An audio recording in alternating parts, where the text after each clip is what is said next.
following film is presented in its complete theatrical version. It was rated R by the MPAA and may not be appropriate for children under 17. It's okay. The magician. You stop the magician, then the act is over. We don't want to be like what we respect. Bigger week. Good focus by our team. Obviously, the energy, the purpose, the focus is there, execution. I said at the beginning of the week, we're bringing our own. It's not going to be easy. We got to take it. I'll leave it at that. It's not going to be easy. That's how you want it. I'm a Raider. Raiders, I'm not a Raider. All the doubters, all the stuff they do. Fight. Raiders game to play.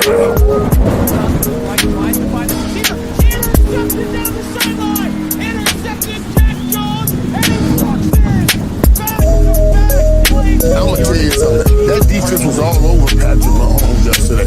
It was pretty incredible to watch. We believe. That's all I said. I will. I believe. We believe. God damn it, this is what the hell we do. The smoke talk and the talk like the Raiders goddamn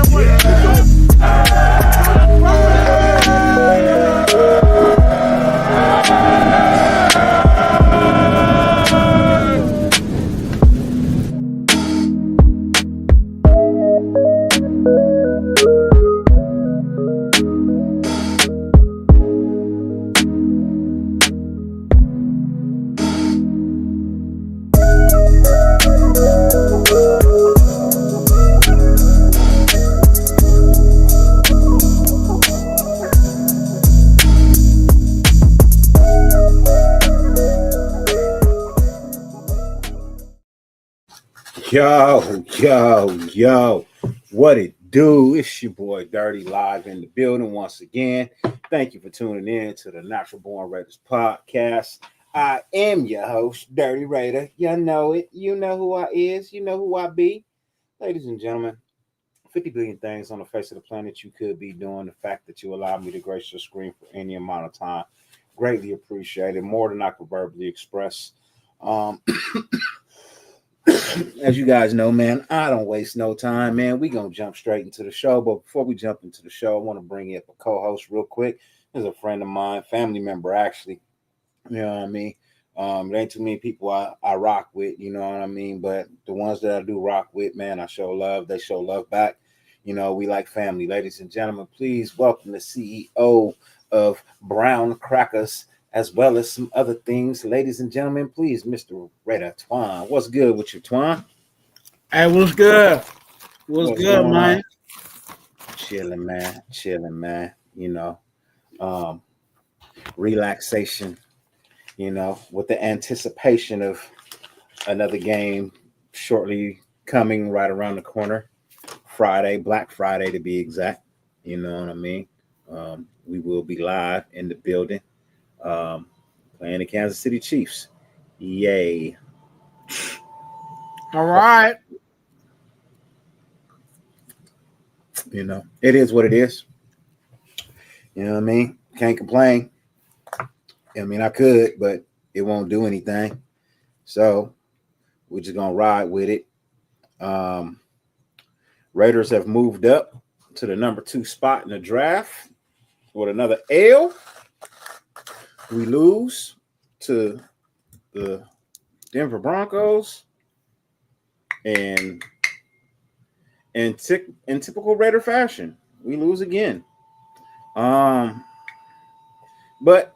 I want to talk about why we lost and how we lost and why we're going to keep losing until certain things change. So as everybody know, we took an ass whooping. You know what I mean? Was it 29-19? Something like that? Was that the final score? 29-19? Something like that. It don't even matter. It was an L. Yeah, it's 29. We lost. We got ran up out the stadium the second half, really. First half was okay. Second half, not so much. But I wanna take a look at some key factors as to why we're losing like we're losing.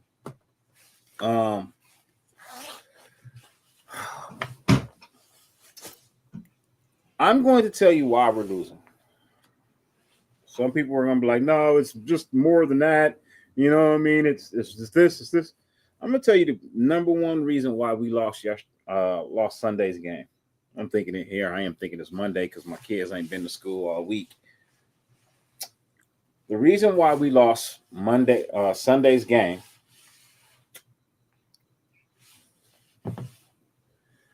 is because we cannot stop the fucking pass. With Nate Hobbs being out and Bennett being out, we are relying on two rookies. Now, even though everybody's saying, oh, he's not a rookie. Richardson is a rookie, and the guy who's replacing Hobbs looks like a fucking rookie. So I'm going to call him a rookie because he looks bad. He looks terrible. Richardson, number 25. You need to be in practice every day. You need to be at practice before everybody else, and you still need to be there when everybody else leaves because you need to work on your fundamentals. You let Sutton boo-bap you. He treated you like a straight up bitch. Like your first day in jail, bro. He just ran all through you. All through you, bro. Had you turned around, flipped around, looking at other shit. Bro, at one point in time, I thought you was counting butterflies. Billy Davis, what's good with you, man? Salute. Raider Paul, what it do, man? Blessings to you. Salute. Milk Breezy, guy, what's good? Anthony Estrada, what it do? Charm City, what's good, man? So, salutations to y'all. Hey, my Dodgers is on a quest for another chip. So we're trying to get 5 out of the next 6, bro. We still in everything. Captain Point, my guy. What's good with you, man? Blessings. I'm just gonna tell you, man. That's just how I feel. That's where I'm at, man. That's what I saw. I mean, I'm watching the game now as we speak. You know what I mean? I'm watching the game on another screen. You know,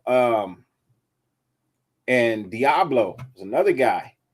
Play the run, but you're not playing the pass very well, and that's one of the things that we need you to do, man.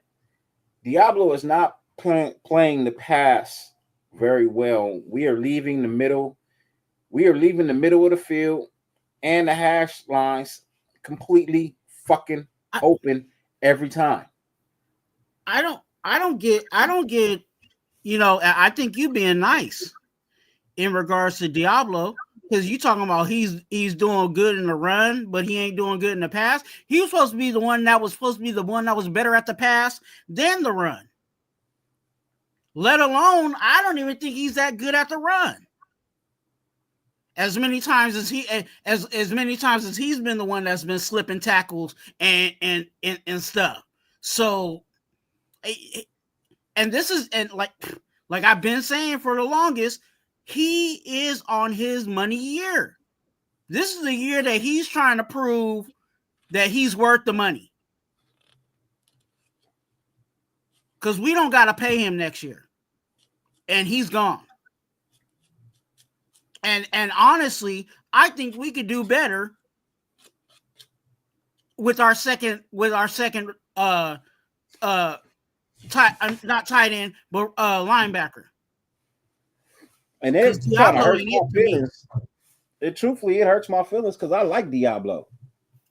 I think Diablo could be a really good, solid football player if he could just figure out where the hell he's supposed to be. And then it's not just Diablo; it's all the linebackers. It's like all y'all seem like, soon as the ball is snapped, y'all bail and forget the middle of the field needs to be protected. And they come out and they just throw just easy shots. Little simple dump off passes and shit, bro.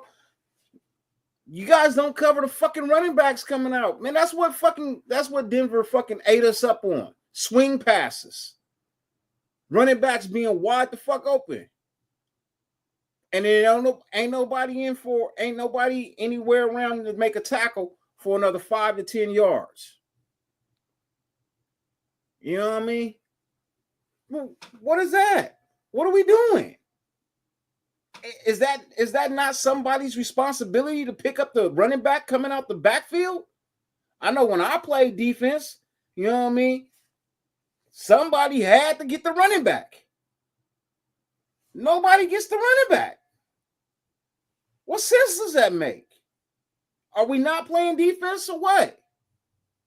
Because I truly don't understand it. I truly don't understand why the running back is so wide the hell open. What are we doing? Are we only playing with 10 guys? We don't have 11 guys on the field, and we're missing a guy to cover the running back? And how many times you going to send Morick on a blitz and leave the back of the field wide open? You got nobody dropping back to play safety, but you want to send your safety on a blitz with nobody to cover the back of the field. And wasn't a dude wide the fuck open, not even covered, scored a touchdown. Wide open. 35 yards downfield with nobody around him. What are we doing? Somebody tell me, please. Is this something new? This something that the NFL was like, hey, man, let's try this out. Let's try this new thing going on. What are we doing? Somebody please tell me, what are we doing? Because I'm lost. I'm lost. Like our team keeps taking L's every week. I'm lost. I don't understand it. The offense played decent enough again to keep us in the game. Right? They played decent enough to keep us in the game. The last 2 weeks has been on the defense. It seems like this team cannot play good football on both sides of the ball in the same game.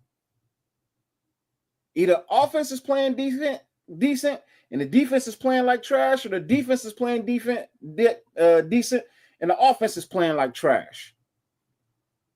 Can I get one game where I see both offense and defense play good enough to win? I don't think I'm going to see it till next year. And that's just hope. That's just hope. That's not even a guarantee. But I probably won't see it till next year. I said if we could probably win at least 4 of these last 8, bro. We ain't winning nothing else this year, bro. Our final record will be 2 and whatever, nigga. 2-15. Our record will be 2-15 by the end of the year, bro.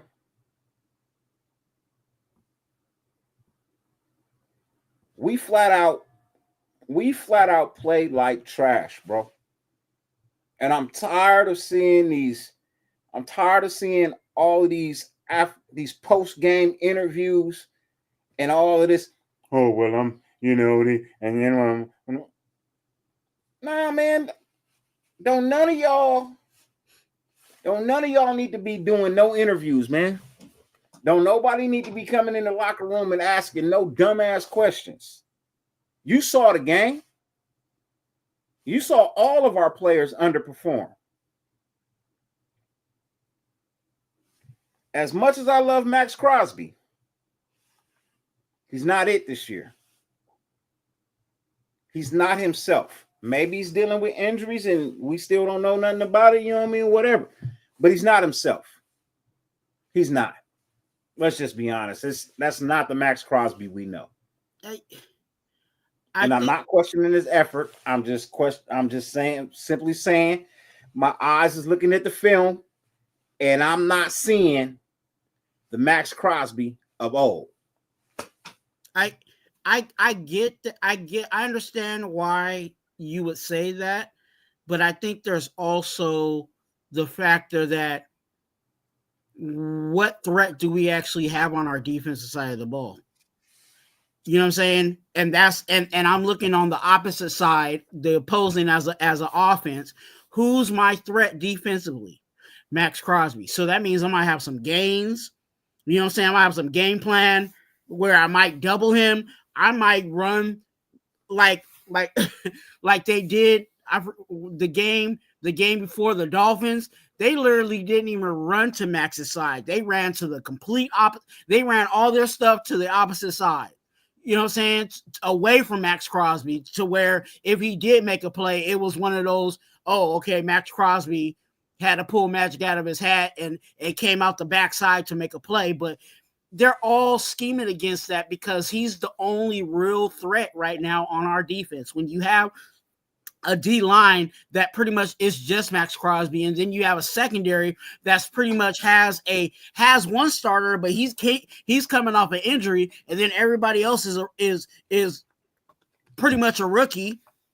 That's what you're going to get. That's why in the Broncos game we got thrashed. It was because you had a D-Cam out there for his first time going against a veteran. And as much as we want to put pressure on D-Cam, yeah, put pressure on D-Cam, but at the same time, you realize that he's going against a veteran wide receiver. And any veteran wide receiver, I don't care who it is, it could be Joe Blow in his 12th year, you know what I'm saying? He could be the 4th wide receiver on that team. He should be able to cook a rookie coming out on his first trot and his first taste of the NFL. So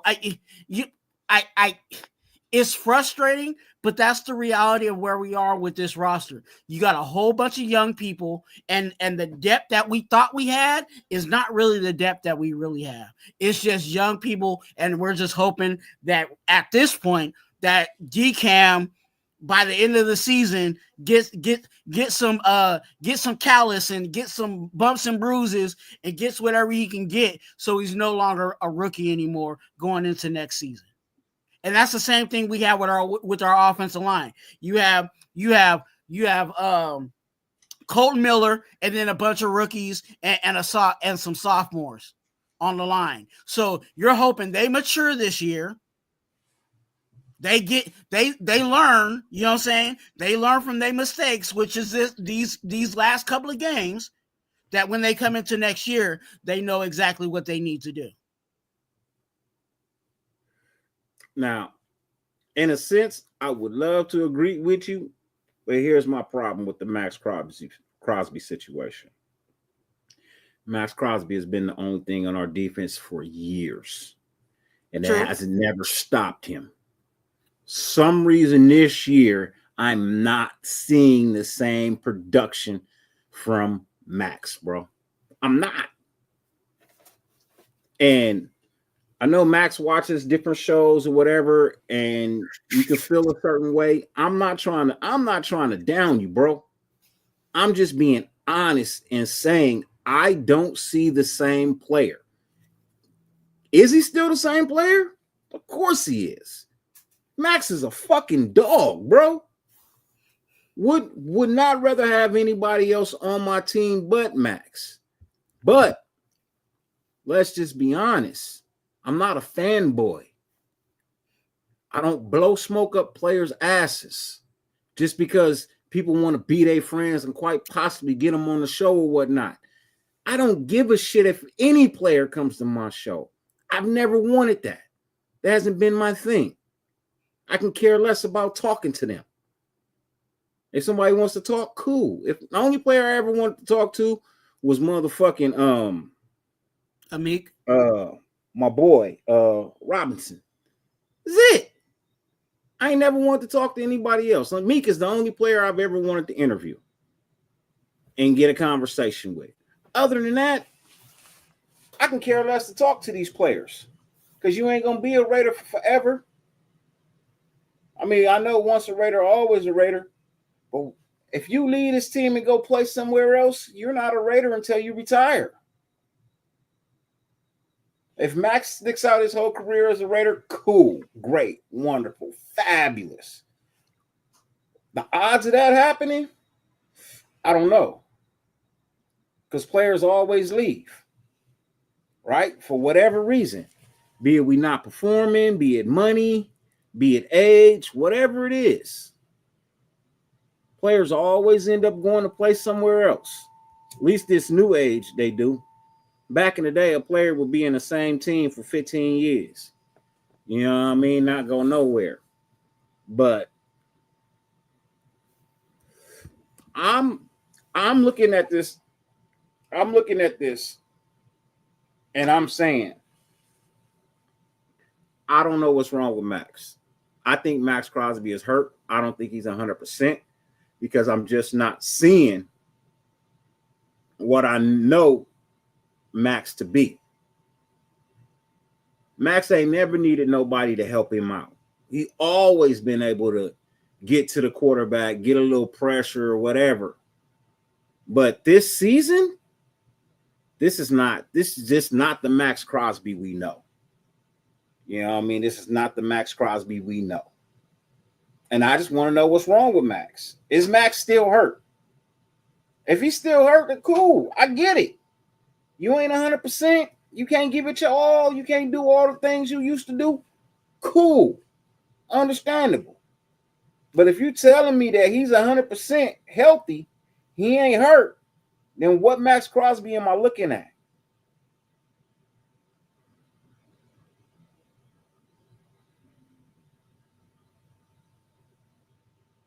But to be fair, this show ain't about Max. It's not about Max because Max is not the biggest problem on this team. Our biggest problem on this team, and I'm blaming Telesco for this shit. I'm blaming Tom Telesco for this shit right here that I'm getting ready to tell you is our biggest problem on this team right now. And that's fucking injuries.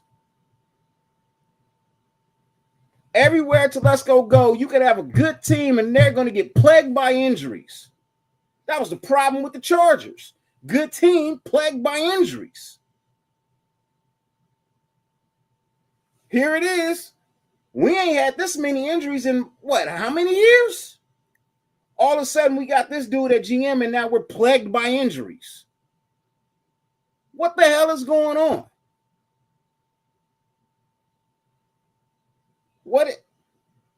Somebody tell me if I'm wrong. But it seems like the Chargers stayed hurt under Telesco. Now the Raiders is hurt under Telesco.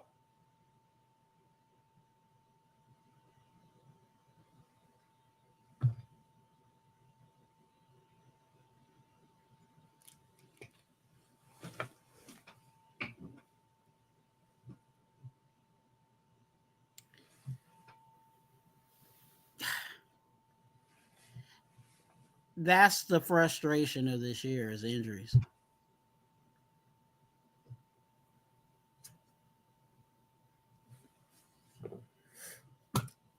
I'm just saying. It really is. Like to really break it down for us, it's injuries and I can't even say quarterback play.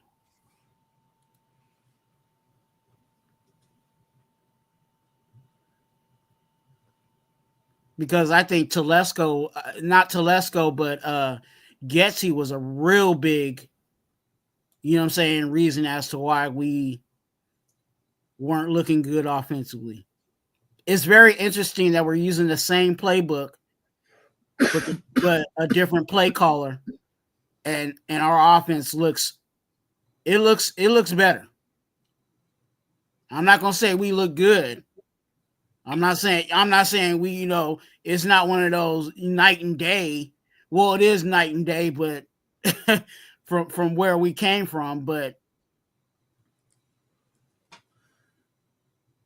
at this point, I'm not mad at what Scott Turner's doing offensively, what he's calling out of that playbook. I'm not mad at Scott either. The offense looks miles better than what it did under the other dude, right? Yeah. But SoCal Sal, you said I think the only game they win is against the Jags because they don't want to lose that number 1 pick.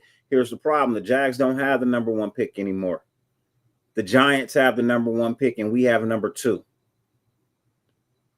So I don't even think we're going to beat the Jags. I'm just being honest about that. I just saw the draft order today. Giants are 1, we are 2. So I don't even think we're gonna beat. I don't even think we're gonna beat the. I don't even think we're gonna beat the Jags, man. Honestly, I don't see us winning another game this year, man. I'm just being honest. I'm not trying to be an ass or nothing like that, but I don't think we're gonna beat anybody, bro. I think we can beat the Falcons on some fluke shit. Cousins has been wishy-washy. And hey, look, I feel you, Milk. I feel you, but bro, we let the Red Rocket come out and fucking just dismantle us, bro. Just dismantle us. So, yeah, I think, you know what I mean? I think Cousins gonna have one of them days, man. I think Cousins might have one of them days, man. Wishy-washy or not. You cannot deny that Kirk Cousins is better than the Red Rocket. You can't deny that. I don't see us winning another game, man. I don't. It almost make you not want to turn on the game, but because I'm such a fan, and this is what I live for all year long, is to watch my team play. I turn on the TV and I watch. But dude, this again, we're losing because we lack depth. The same reason we lose every other year when we're doing good and somebody gets hurt, we lack depth. Especially at the corner position. The only reason Jack Jones was out there this week playing is because we didn't have a corner to take his spot. True. Jack Jones was soldiering it today. I mean, on Sunday, and it's interesting. It's interesting that the same thing I was saying in the beginning of the season is what we're dealing with right now. Because every time I was talking about, we got, I like Spillane, but then what? I like so-and-so, but then what? And I was saying that for almost every room. And people was like, oh, you tripping. I'm like, no, we need depth. Like, we need where I'm not having a heart attack when the next person comes in. And right now, with especially in our secondary, with JB out and Hobbs being out, I don't like Darnay Holmes. You know what I'm saying? Like, who was he? I to be honest with you, I rather we at least had a rookie out there so I could have an excuse as to why our but you guys but Telesco brought this dude in thinking that, he's going to be a solid piece, a solid backup piece, and he's a veteran, he knows what he's doing. It don't look good. Hey, the only reason they rushing AOC back out this week is because we don't have a quarterback.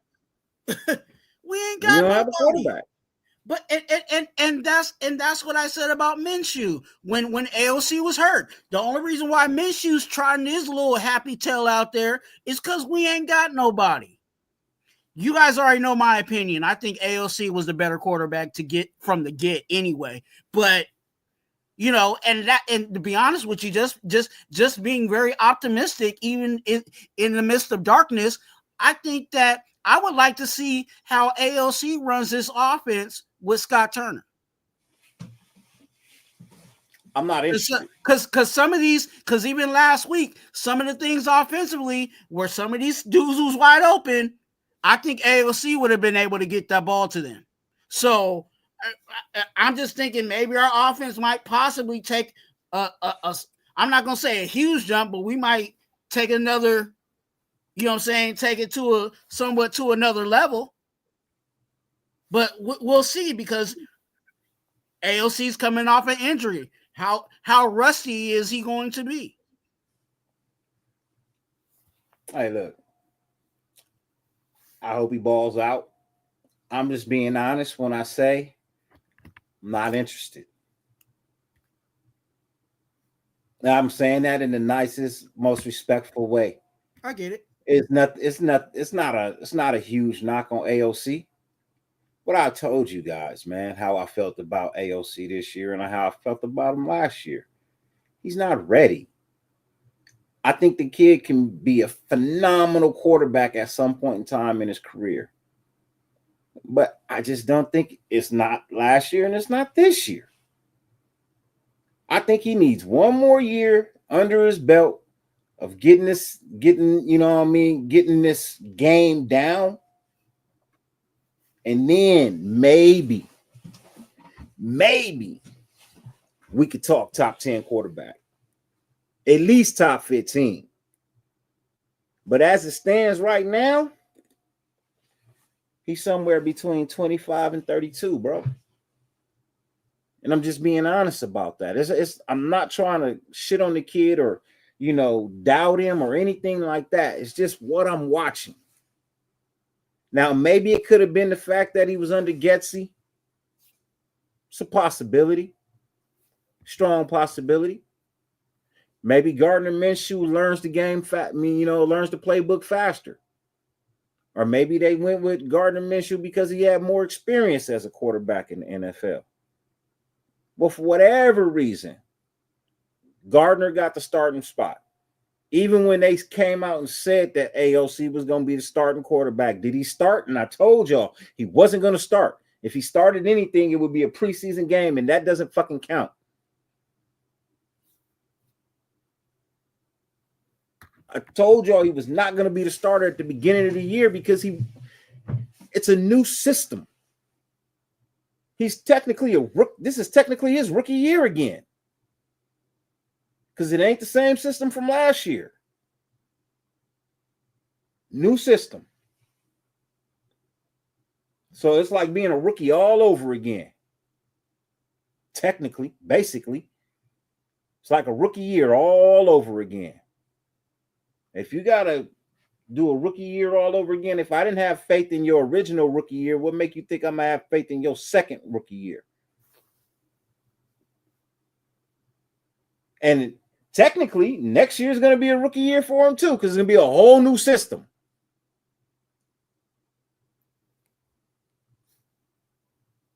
Whether we keep the guys, whether we keep the guys that we have right now or not, I'll say that. Because if they decide, hey, Scott Turner, we're gonna roll with you at OC, and Norv Turner, you gonna do what you do with your son, and we're gonna cook. They trust me, they gonna come in. We gonna see some Norv Turner playbook for sure, and I'm with that. If they decide to go that route, I've already said who I would like at offense coordinator, but again, that could be a long shot at this point. Protect the shield. Brody, what's good with you, man? Blessings to you as always. It was great chatting with you. And oh boy, I can't remember his name right now. I've been smoking a little bit, but you know what I mean? Like I said, as I said on your show, man, I look forward to working with y'all, man. One day, you know what I mean? Do a little something. Ain't got to be all the time, you know what I mean? But I would love to just have a sit down with you guys one day and just, shoot the shits about the squad. I like how you guys see both sides of the coin. You know what I mean? Like me. I can see I may not agree with your opinion all the time, but I can see your point. You know what I mean? I may not agree, but I can see it. And I'm good with that. I want to answer this question, Anthony Estrada, right here. He said I was even saying this earlier. Should flex out the Black Friday game to Sunday afternoon. We don't deserve no special games. Hey, look, Eric, Anthony, bro, love you, trust, bro, I do, but no, I'm not flexing out Friday for Sunday. I got a family dinner Sunday afternoon.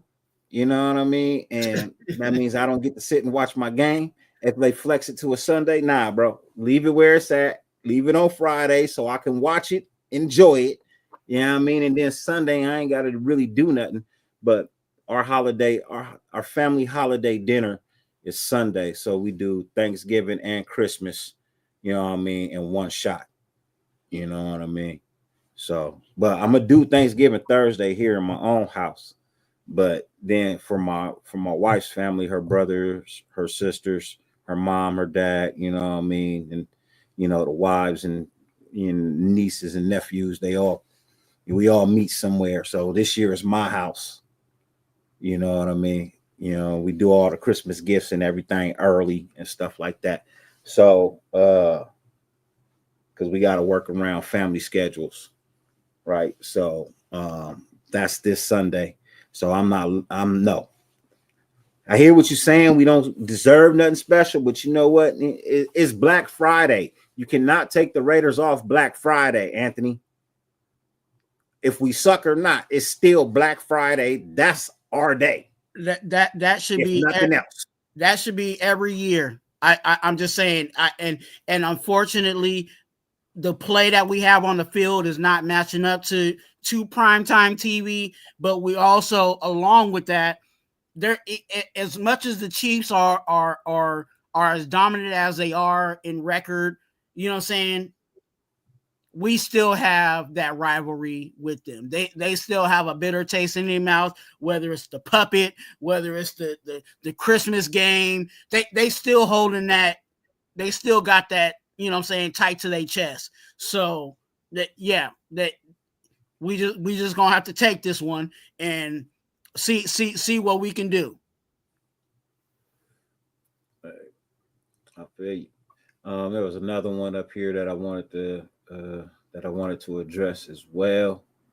Oh, in other news, Daniel Jones doesn't want to play for us. Good.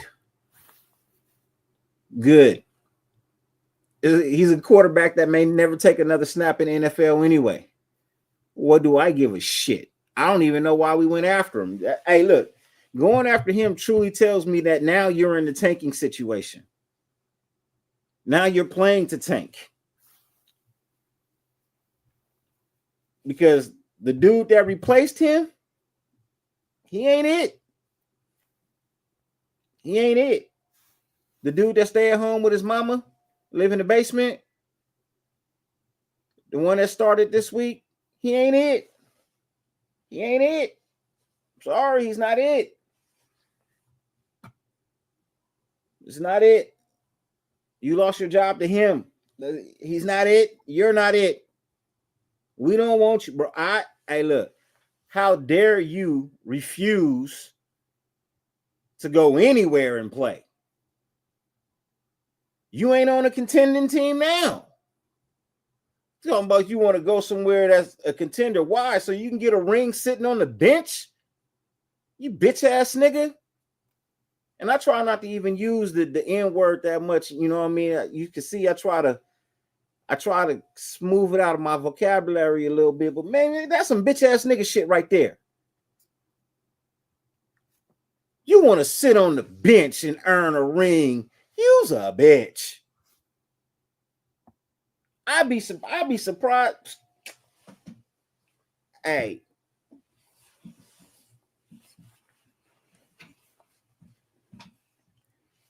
He wanted them players. He wanted them players. I think he wanted them players that was so thrilled to just get a trophy at the end of the season when they was growing up. They was 0-12, but they were still giving out participation trophies, and he got them hanging up in his room. Man, I wish you would, bro. I wish you would. Hey, look, my team that I coached, we didn't do so hot, bro. We had We had 14 players, bro. We had 14 players on my Pop Warner team. 14. My team played Ironman football both ways every game, bro. Every game. They went 5-5. They went 5-5, right? And made the playoffs, but I was like, man, I'm not, because the way I made the playoffs, I was just like, it wasn't right. So I was like, yeah, man, I'm good, bro. Let that team go. You know what I mean? The only reason that we made the playoffs is because another team's field fell through and they had to forfeit the game. I'm like, nah, man, I'm not doing that, bro. I'm not doing that. They were a better team. Are you telling me they missed the playoffs because they field fell through for one game and they had to forfeit the last game?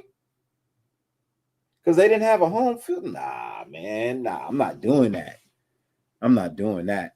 So they tried to send me some trophies, you know. I said, no. Look. Just give me the money. What I'm going to do is I'm going to have a nice banquet for my team. You know what I mean? I'm going to take them out to eat. You know what I mean? We're going to have some fun, get some food, some pizza, whatnot. And what I'm going to do is I'm going to give out individual awards. I'm not going to give out participation awards. You know what I mean? I gave out individual. I sat and I thought about what every kid that I coached that year meant to me and what they were able to achieve. You know what I mean? I gave out most improved. I gave out the Ironman trophy. I gave out MVP offense, MVP defense, MVP overall. You know what I mean? Best lineman. You know, I gave out awards, not participation trophies, but something you actually earned this year.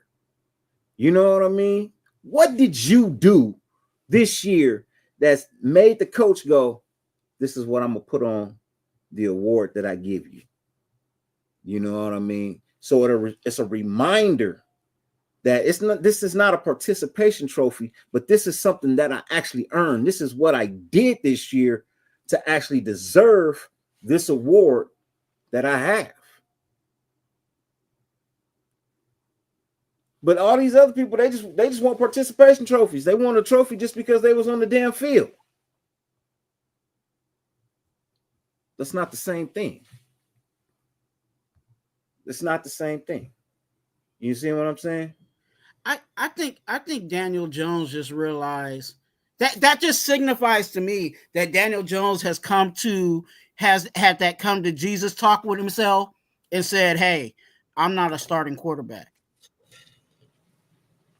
You get what I'm saying? Because if he would have came to the Raiders, he would have immediately been a starter.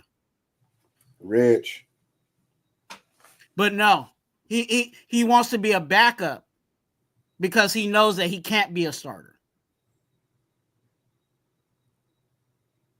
Oh. And that was the downfall of the Giants in the draft. Is he was the guy that looked pretty. He looked like the classic. Oh my gosh, he's got the height, he's got the weight, he's that quarterback, and he wasn't him. I had a lineman, bro. Mind you, this is right before right before you go to high school. Yo, last year, Pop Warner, I had a kid, a lineman, bro. Never played a lick of football a day in his life, man. Ever. Wanted to quit the first day, bro. I didn't let him. You know what I mean? He stuck it out the whole season. By the end of the season, bro, you would have swore this kid had been playing for at least 5 years. For at least 5.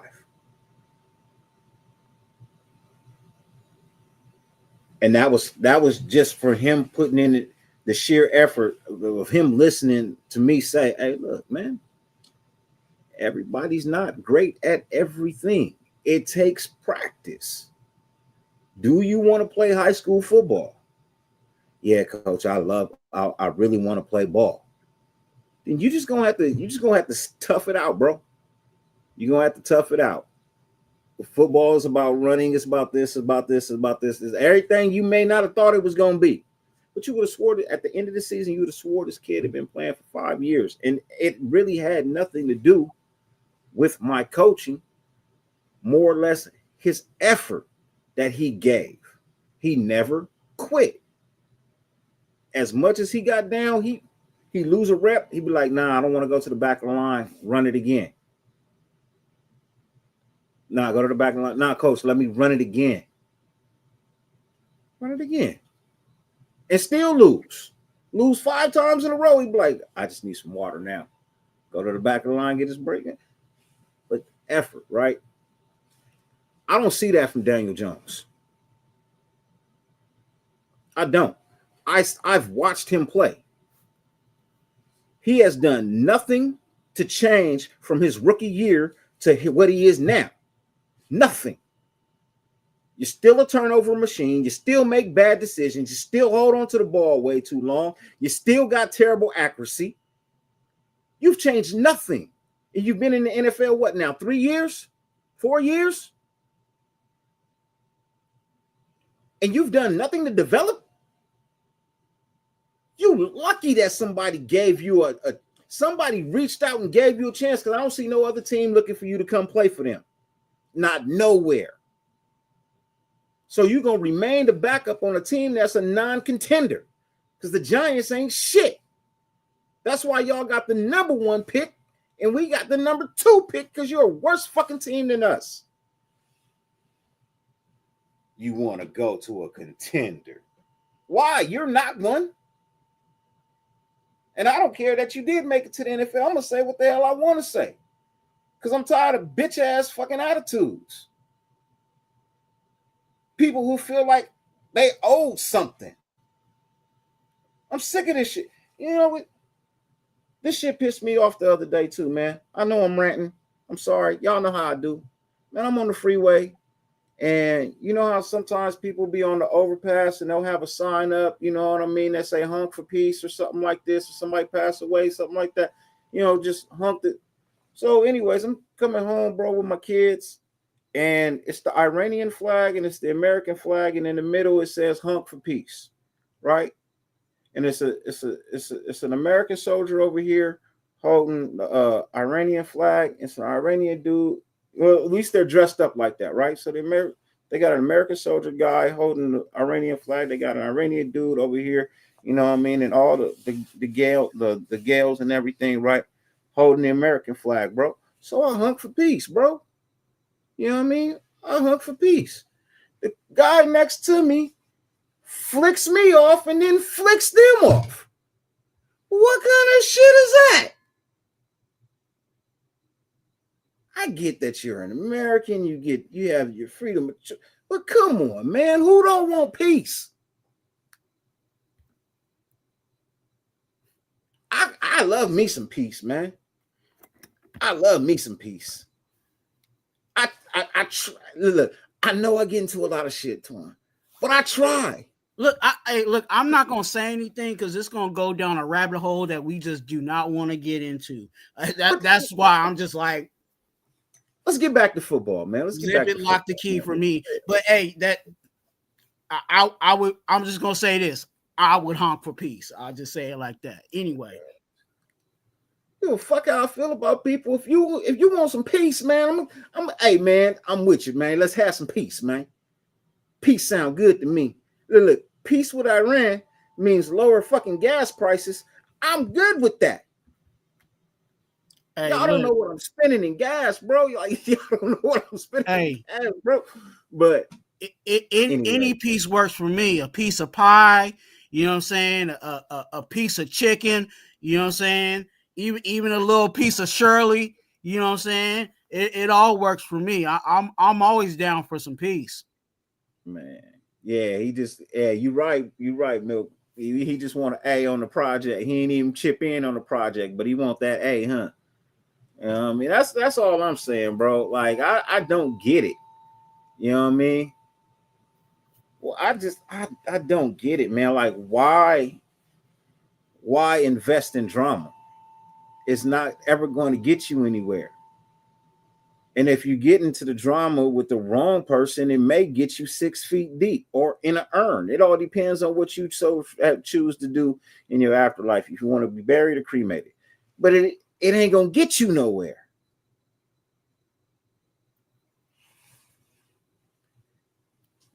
Hey, Charm, I feel you, bro. I feel you. Me too. Me too. But I prefer the peaceful manner, and I do mean peaceful manner. If I can, you know what I mean. If I can keep the peaceful manner solid, you know what I mean. Hey, Al Ghost, that's a fire album right now, man. That new Kendrick, and I won't say the whole album. There's a couple of songs I could do without, but for the most part, I'm loving that album. You know what I mean? True West Coast hip hop is definitely back on top where it should have been for a while. You know what I mean? It's killing all this mumble rap shit. You know what I mean? It's killing all of this mumble rap shit right now. And I'm so happy and proud that it's coming from Kendrick. You know what I mean? A West Coast nigga. You know what I mean? Right here in Compton.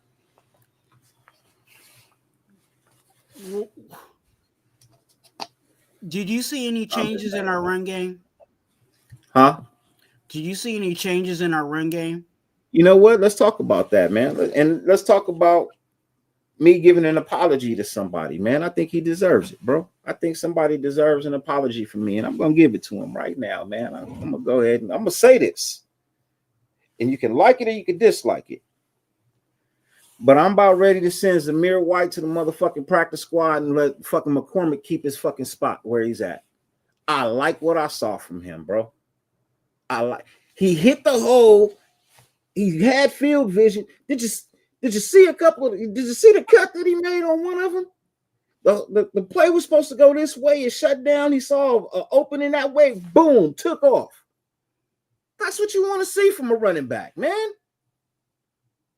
Get low, burst of speed, out the box, 10, 12 yards. That's what I want to see, man. That's what I want to see. And unfortunately, Zamir don't have that. For this style of offense that we're looking at running, sincerely deserves to be there. I like what I saw from the kid this week, man, and I hope that he gets another opportunity, you know what I mean, this Friday to show more. Because this is right around the time where they gave Zamir White the opportunity to show more last year with Josh Jacobs being hurt. You know what I mean? So if Zamir is hurt, go ahead and let Sincere do his thing. Amir Abdullah, as I've been saying for a while, if you're going to use him as a swing out the backfield, dump off pass, he's going to get you some yards. That's what handing him the ball, you know what I mean? That's a 50-50. But if you passing him the ball out the backfield, that's 80-20. Because he's small. Huh? You know what I'm saying? He's probably one of our smaller backs, you know, Amir Abdullah. So, but he has wiggle in space, and that's why he's dangerous. You know what I'm saying, on third down when you dump it off and there, you know what I'm saying, he could shake one guy, or there's already space out there where all he has to do is, you know what I'm saying, shake the safety or the linebacker, he's gone. But you just got to put him in the right, you know what I'm saying, in the right type of situations. And even last week, you know what I'm saying, he got that touchdown. Where was it? On the outside, you know what I'm saying? So, you know, I hope Scott is looking at where, you know, not just play call, but he's also looking at personnel and where, you know, where to really plug guys. Yeah. Raider Knight says, does AP really know the X's and O's? Yeah. Of defense. And he's said this multiple times. He's not an offensive guy. He can read the offense. Doesn't mean he can put together an offense. All right. And that's why he's got trusted these other guys to come out and do what he thought they was going to do. It ended up not being that. And I honestly don't think Getsy was AP's choice from the get-go. Honestly, I don't think he was AP's choice from the get-go. You know what I mean? But he wanted to see if it was going to work out. It didn't work out. You know what I mean? And that's just being honest. But yeah, defensively, you know what I mean? He knows it defensively. J-Dog says the pad level. Yeah, the pad level was different. These guys was getting small and getting through the hole. You know what I mean? They wasn't running upright and being targets. You know what I mean? There's a couple of times where, and I know Sincere only had what, five or six runs. I think he had like 5 or 6 runs. Three of them were positive. The last 2, not so much. I think he got swallowed up on his last one. You know what I mean? And Paul, I'm not gonna pause on that because that's programming. I saw some shit on TV where it says, man, when people say pause, it's just programming homosexuality, you know what I mean, into people's brains, because that's what, so I'm not gonna say that shit no more. Yeah, Sincere was 5 for 33. 5 for 33. Yeah. See, I said he had 5 touches. You know what I mean? 3 of them were positive. The last 2, not so much. You know what I mean?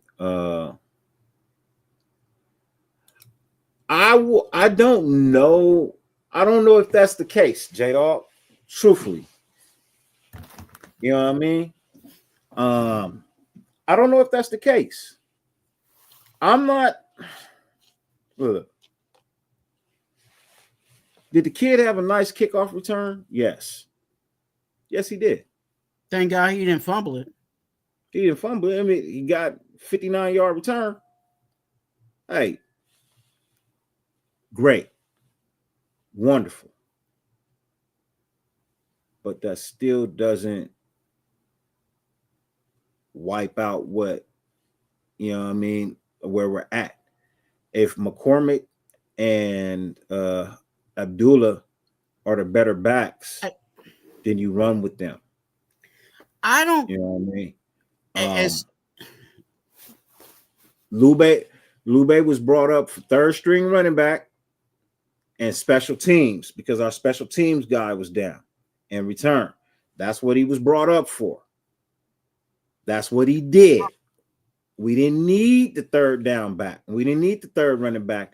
You know what I mean? Because the 2 running backs we had were doing pretty good. You know, I mean, shit. Gardner Minshew threw the ball 53 damn times. He needed to. Huh? He needed to. I'm just saying. He threw 53 passes, bro. And, hey, look, I'm going to say it. I don't see anybody else saying it, man. But I'm going to say it. Gardner Minshew, man, thank you, bro. Thank you for getting up every day, getting behind that line that was getting you killed, showing up to practice for that offensive coordinator that was getting you killed before Scott Turner. Not Scott, but the guy before Scott. I know his name. I'm just not going to use it. Thank you for all you did this year. Thank you for going out there and breaking your motherfucking shoulder for the silver and black, bro. I wish you a strong, healthy recovery. I know you have another year on your contract. I would like to see you come back and fight for your spot or be a veteran mentor to whoever we may draft next year.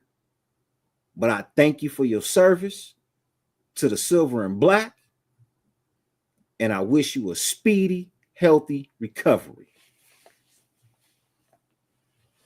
Agreed. Can I? Because I'm sorry. I gotta say this one, and people ain't gonna like me, but I really don't care anyway. Because people don't like me anyway. We need to get out of our heads that this Dylan Lowby is the best running back that we got on the roster. Get it out of your minds. Like, there's so many, and I see it all the time. I see it in my chat. Oh, Dylan Lowby should be taking over for Amir Abdullah. Okay, let's go back and look at some plays. I think if I look at the highlight film of Dylan Lowby, a lot of times he put the ball on the ground. So obviously there's something there that he needs to figure out before he's able to get some touches. And especially on everybody talking about using him on the third down. The third down on any down is a money down. You want people out there that you can trust to get that third down. That's why Amir Abdullah's there. Not saying that Amir Abdullah is a Pro Bowl all around running back, but when you put him in a third down situation, he can get you a block, and if he's not blocking for you, he can go catch the ball and get you that first down. But Dylan Lowby is definitely not the option at this point. Can he grow and get better? Of course. But for people to say, oh, yeah, let's go put him in right now. Okay. Let's see how many fumbles we're going to get out of the running back room. And I think, to be honest with you, I think he's the one that has the most fumbles in the room.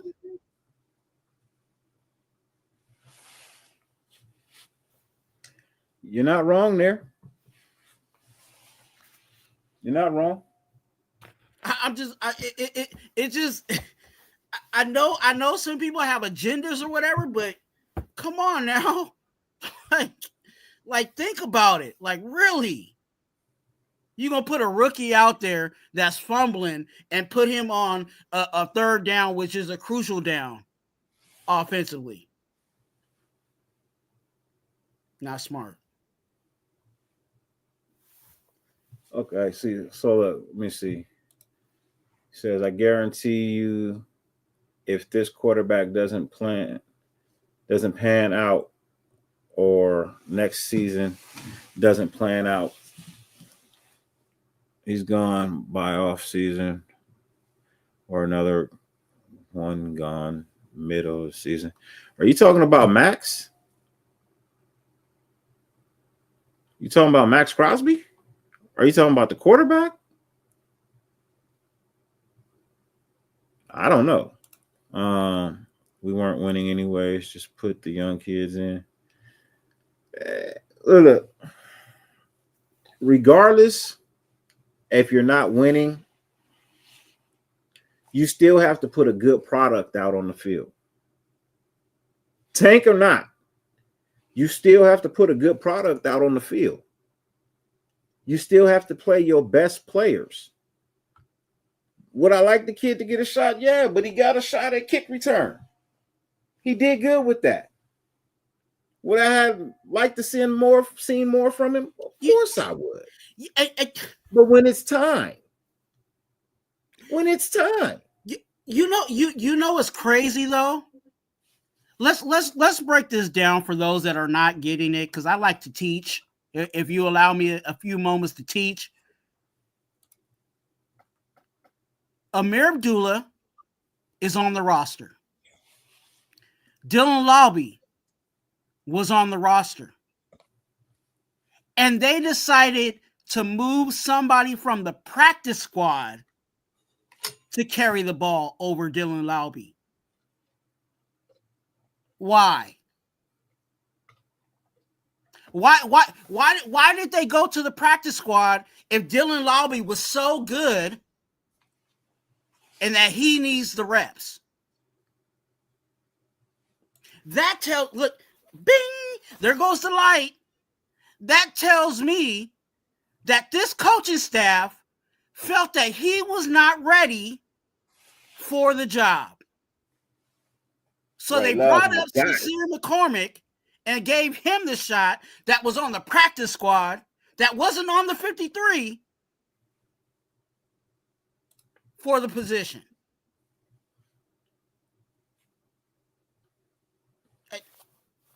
there goes another point. So there's something, again, we're not at practice. But obviously what this coaching staff is showing us is that Dylan Laube is not ready. And that's fine. Dylan Laube is what? A 5th round rookie?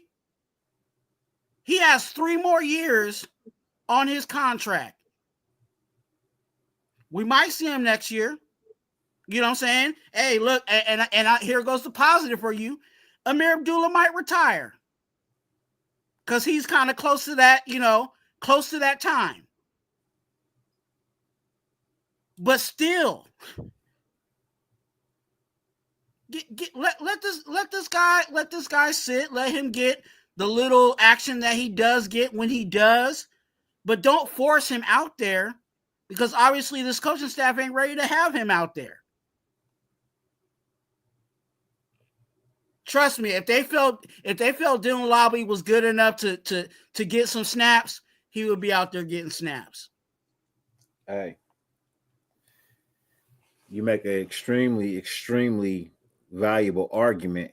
You know what I mean? If you was in to be a debate with somebody, that'd be a killer question to him. It'd be, why would I go to the practice squad and let him play over the guy who's not on the practice squad, who's a part of the team?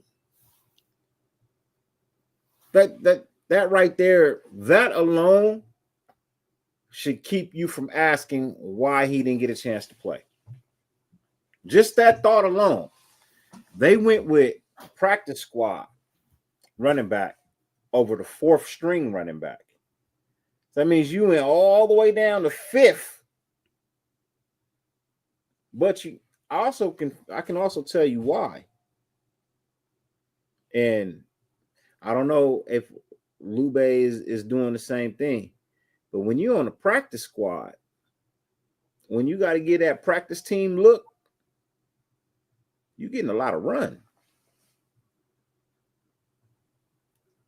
You're getting a lot of run. So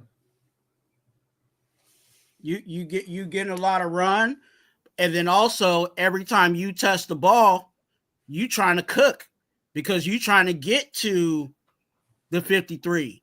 You know what I'm saying? He's looking at everybody on defense and saying, "Oh yeah, y'all 53. Let me show y'all. Let me show y'all what I can do." And also, the offensive plays that we're running, they're not designed for Laube. He's not an up the gut runner. He's to the outside runner, and we're not getting to the outside fast enough to block for these outside runs. And that's why we're not calling them, because you can see in a couple of plays where Parham just wasn't fast enough to pull. You know what I mean? Or the other lineman just wasn't there.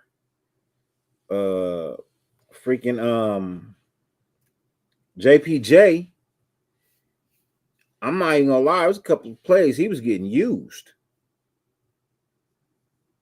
You know what I mean? I liked what I saw from the kid, but he was getting used. They was throwing him around. They was doubling up on him, and he ain't never been in the game. Like, look, we got to put up touchdowns. We can't keep kicking field goals. All right, we gotta put up some damn points, man. We gotta break that damn goal line. That's just plain and simple. We can do it. For some reason, we don't have any plays that work inside of 10 yards. We need to be outside like the 15, 20-yard mark, something like that, and hope that we have a nice play that just takes us into the end zone, because we can't seem to run shit inside of 10 yards for some reason. Not even a QB sneak for the touchdown. We end up kicking a field goal, man. You know, so I don't know what it is. And I know what it is. I can't say I don't know what it is. I know what it is. The offensive line and their blocking and their inability to block. I should say, not their blocking, but their inability to block. You know, and then you got to give credit where credit is due. We're talking about top 2, top 3 defensive front in the league over there in Denver. That D line over there is nasty. Everybody on their defensive line has at least 1 sack.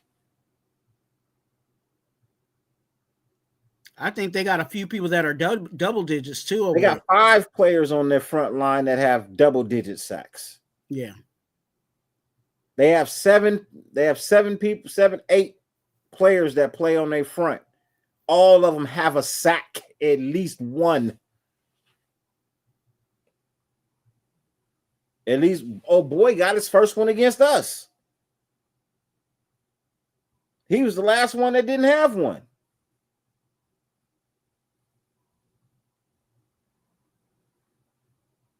It definitely was a good test for the young guy. You know what I'm saying?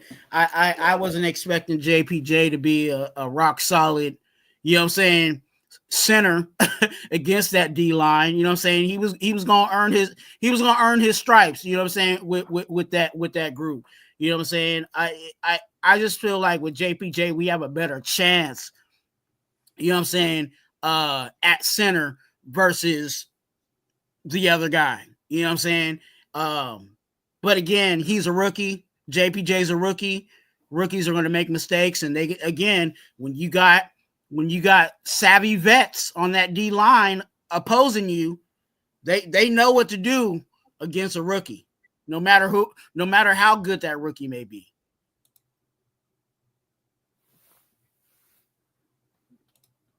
I mean, yeah, he's sharing reps, but he's sharing them with McCormick. I mean, look, y'all been screaming for McCormick. Everybody been wanting to know where McCormick was. What McCormick doing? Is McCormick gonna ever play? He get the chance to play, and now y'all like, man, we want to see Lube? Come on. This is what I be saying. Stop moving the goalposts for the players. Quit moving the goalposts. You've been wanting to see McCormick. You got to see McCormick. You know what I mean? He looked like what we thought he could quite possibly mature into being. We saw a little glimpse of it. I want to see a little bit more.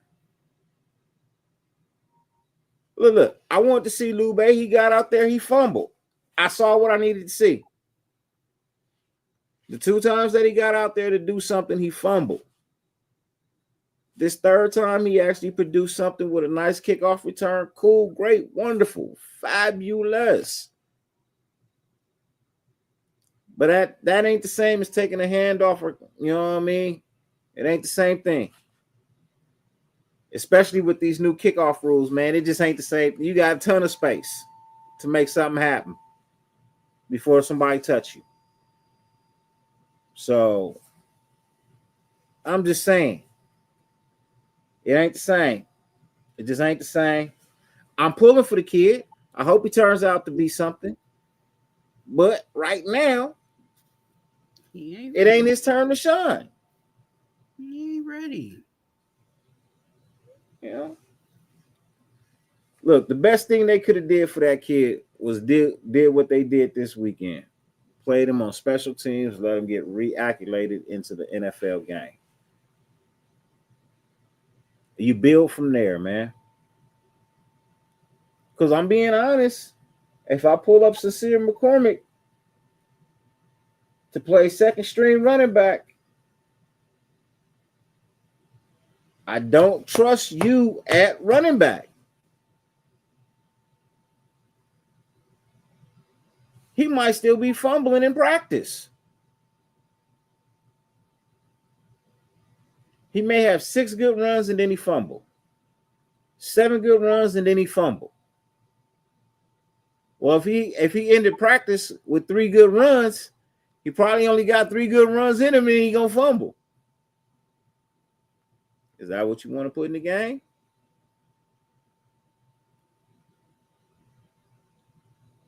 See, a lot go into coaching, man. You got to watch players and the patterns that they develop. And people fail to forget too that the opposing team looks at film, so they know who fumbles. So because they know who fumbles, what do you think they're going to do every time they tackle him? Boop. Hey, look. Everybody's going after the ball. Everybody's trying to punch that ball out because you on tape fumble.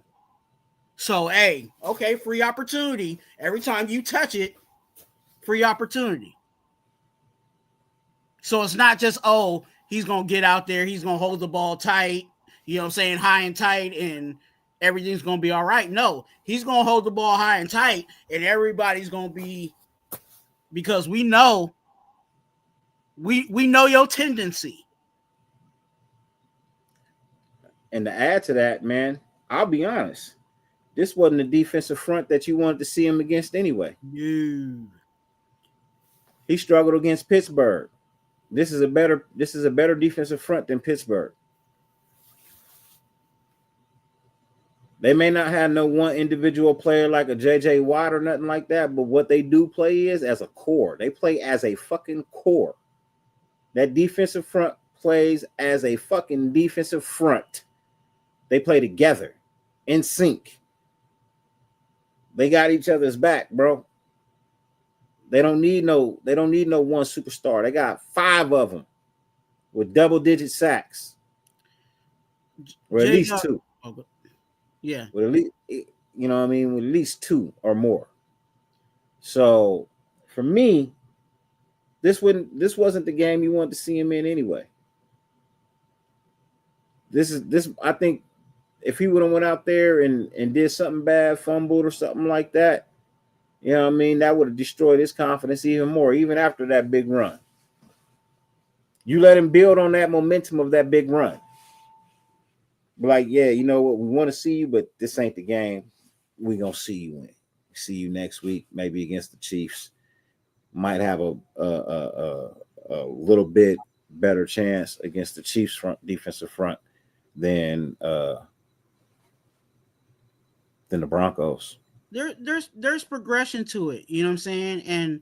And the progression is you do special teams. Let's see how you work it out on special teams, and then we'll see what we can do. You know what I'm saying? If you do good in special teams, then we'll see what we can do with you offensively. And that was shown with one of our players in McAllister. McAllister was a special teams guy primarily. Then when he started looking good in special teams, then you saw him. You know what I'm saying? They drew up plays specifically for him. You know what I'm saying? They said, okay, McAllister, you go out there and you run this for us.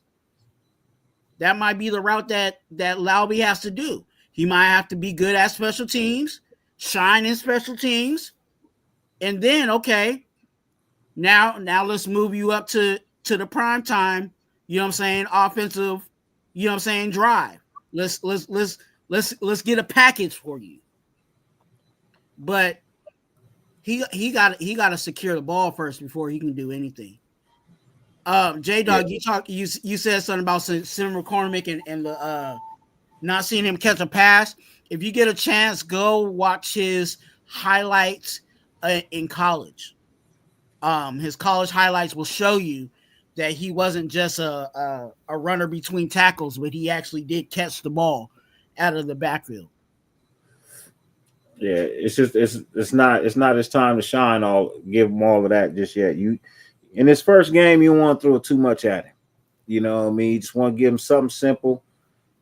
A couple runs up the gut, see what you got, get small, get through the hole. Mm-hmm.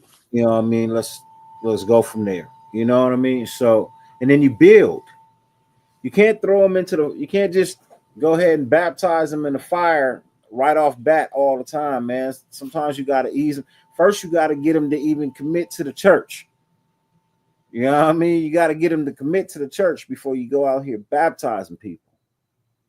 You know what I mean? So it's a process. You know what I mean? Especially if you want to see these young kids develop into being some. The best way you can develop them is not throwing too much at them. Don't throw too much at them at one time. You know what I mean? Sprinkle them in. See what you can see from them, because what it does later on in the season, there's not much tape on them, but you know, the little bit of tape that there is, you know what I mean? These gives, but you don't really know what they can do, so you still kind of puzzled when they come in the game, and then all of a sudden, boom, they're on fire. You know what I mean? So they need space, but they need to be given space little by little, man. You know what I mean? When you bought, I guarantee when you know what I mean, when you got your first house, the first apartment out your parents' house, man, it wasn't a 5-bedroom, you know, 6-bath, you know, with a pool. It wasn't that. You know what I mean? You know, you had to start off with something small, and then you worked your way up to something else.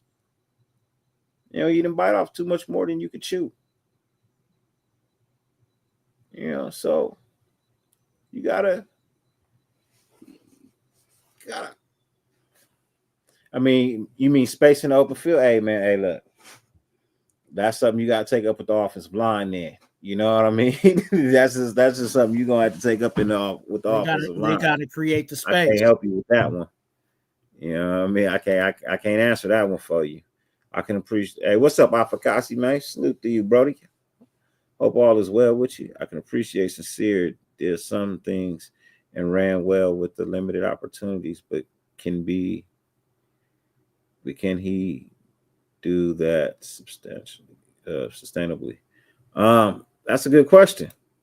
If you remember this time last year, you know what I mean, is when Zamir White was given the opportunity to prove if he could do it. You know what I mean? And so, I mean, if that's the chances that we taking, go ahead and bitch. Look, I don't know if you just joining this Afakasi or not, or how long you've been here, but I can go back and say this because I just said it maybe about 30, 40 minutes ago, maybe. I'm all in favor of benching Zamir and seeing what Sincere McCormick has to offer, because I like what I saw from him this week.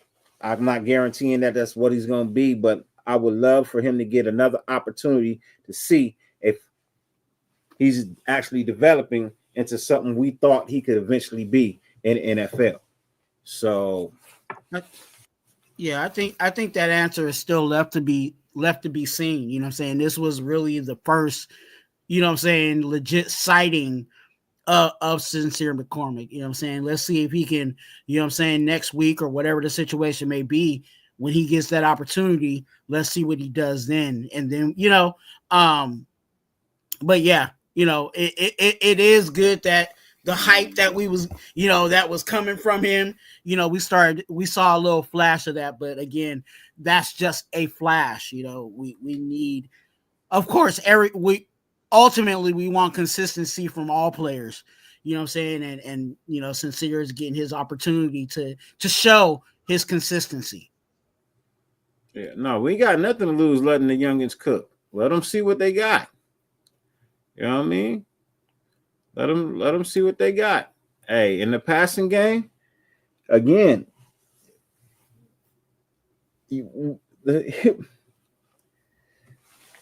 that again, J-Dog, has everything to do with the offensive line. Our offensive line isn't good enough to run routes above 10 yards. We don't have time to run routes that take time to develop. We just don't, unfortunately. So we're continuing to run these short routes and hoping that they turn into something big, because we don't have the time for these other routes to develop. These 15-yard corners, 15-yard posts, you know, 15-yard slants, you know what I mean? The dig route, you know, we don't have time for these to develop, unfortunately. And that's why our passing game has been reduced to short.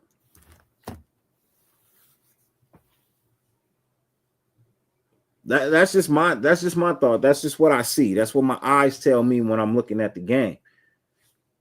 We don't have the time from our offensive line to allow the quarterback to actually get back, see the field develop, and throw the ball. Our quarterback drops back and is immediately looking for an escape route. I said this last year. I'm going to say it this year because it's the same thing I see. Our quarterback is dropping back and immediately looking for an escape route, then to set up and throw and make a pass. That is totally opposite of what we want. You want him to go back, set up, try to make a play. If he can't, then find the escape route and then do something. But we're doing it backwards.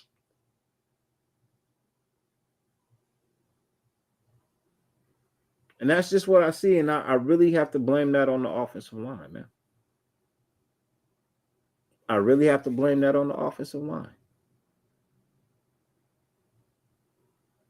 There's no other explanation for it.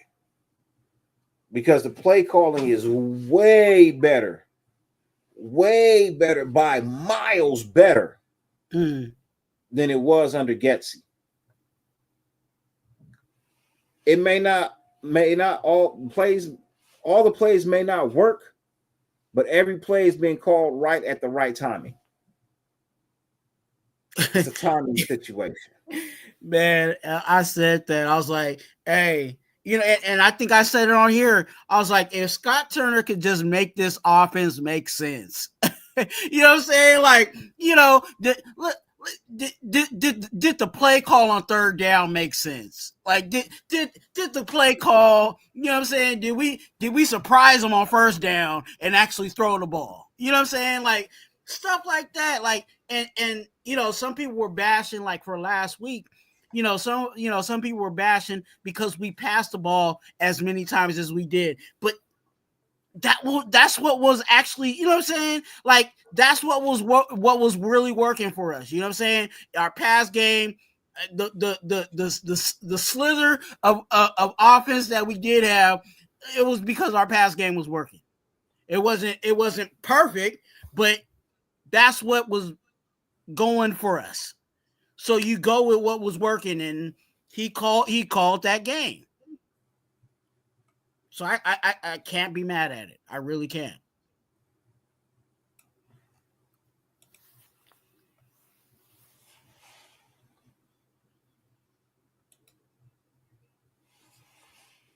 No. It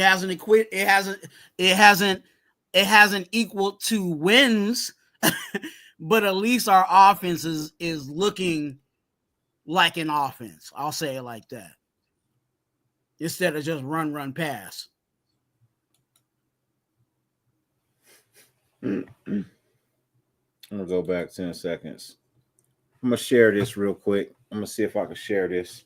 You tell me who's breaking down on blocks, J-Dog. We're going to take a look at this play. You tell me who's breaking down on blocks. Because to me, it looked like everybody breaking down on blocks.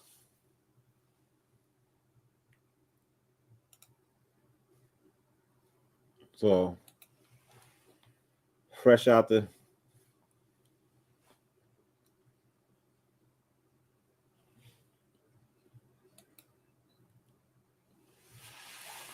now you tell me what you see. So I'm looking right in this general direction right here, right? I'm looking at all of this right here, man. Why is it that the line of scrimmage is here? Right? The line of scrimmage is here. Where in the hell is our offensive line? Where? 2 yards back. 3 yards behind the line of scrimmage? 3 yards back. 3 yards behind the line of scrimmage. You're holding right here. That's holding. You guys are getting just your arms thrown out of the way. They're not allowing you to even get your hands. You're just getting straight up man rushed. You know what I mean? He's looking. He's clearly through here. I like Brock, and Brock is about the only one really. Well, I guess I could say he holding his own right there because he's at least up around the original line of scrimmage, right? But come on, man. Come on. Where are you going? You see the linebackers right here. But I did like this play. You know what I mean? But still, this is why we're not getting anything done. You know what I mean? Because we're instantly behind the line of scrimmage damn near every time we run for a pass play. Did they hold up? Yeah. But can you tell me why right here, Dylan Parham I catch you with your arms down just hanging around? What are you doing? What are you doing? Why are you standing around? What are you doing?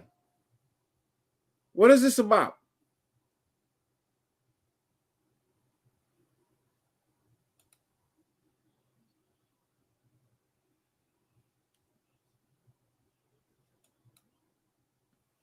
And that's why we're losing. He's literally throwing it. He's literally throwing it at the 9-yard line.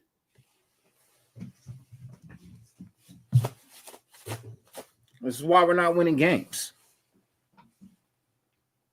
Instant pushback, J-Dog. Instant. It don't even make no sense. Just he has to drop back 9 yards to feel comfortable to throw the ball.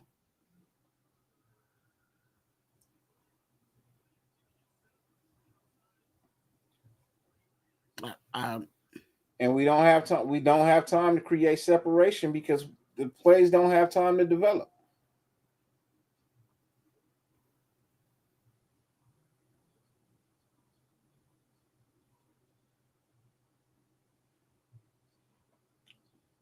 I'm checking out another play. Let me share this one, man. Share this one. Y'all gonna love this. Y'all gonna love this. We was just talking about instant pushback. Y'all gonna love this. Y'all gonna love this. Run it. Watch this. See where the line of scrimmage is? Where the fuck are we? 4 yards back. 5. If not 5. Why are we allowing this much push? Pass protection or not, you still need to be in this situation 2, maybe 1, 2. But dude, they pushed you guys back 5 yards.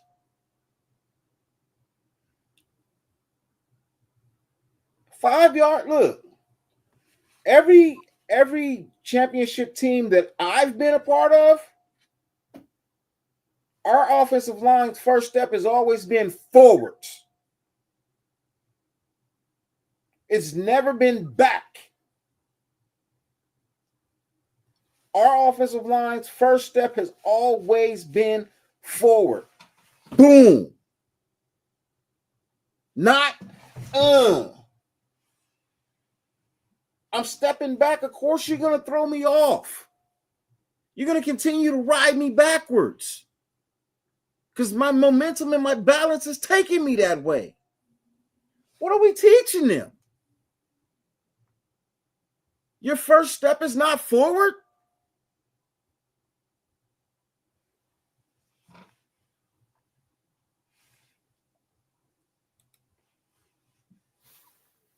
Quarterback running for his life.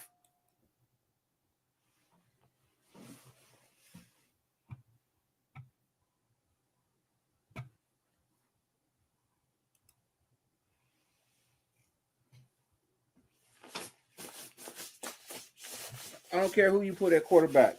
Ain't nobody out there making shit happen with that type of play from the offensive line. I just want to bring in my proof because everybody keep telling me, "Oh, it's not just the bro. It's the line. It's the line."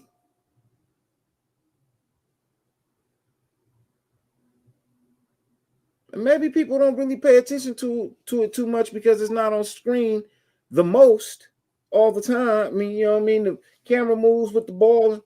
You know what I mean? Sometimes you don't get to see what's going on.